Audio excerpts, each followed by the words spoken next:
Good afternoon at bumalik po tayo dito sa ating na-install na rice mill sa Pikit, North Cotabato. So, yun po natin yung current situation after a year or almost after a year. So, far so good po yung ano natin, yung ating gawa.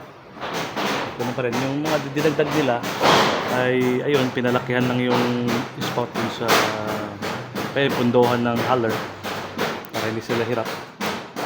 And then, yun na. And then,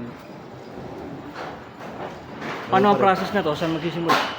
so, yung process natin, nagsisimula dito sa una sa pre-cleaning. Then, pre-cleaning natin. Sa pre-cleaning, akit naman sa elevator to the disponer. Tanggal natin ng bakot, yung surface pa, yung meron pa. Tapos siya papasok dun sa ating haller. Haller natin ito. Pneumatic haller natin.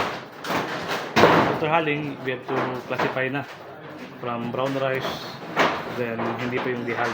Kasi 90% lang yung ginagawa natin sa pag-dehull. Papunta sa likod yung separator natin. So, tingnan natin separator.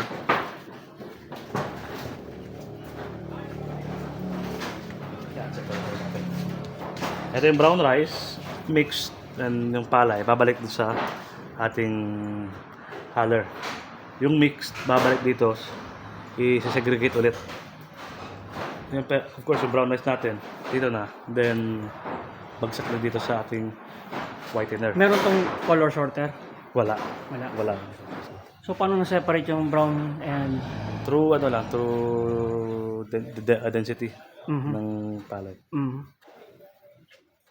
So, yan. So, pasugod, yung quality ng bigas, hindi ko natin malalaman. But, makakuha tayo dito. Okay, konti na lang.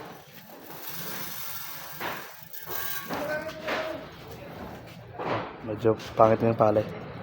But yung milling, makikita din nyo, puti siya. Yung ano lang talaga.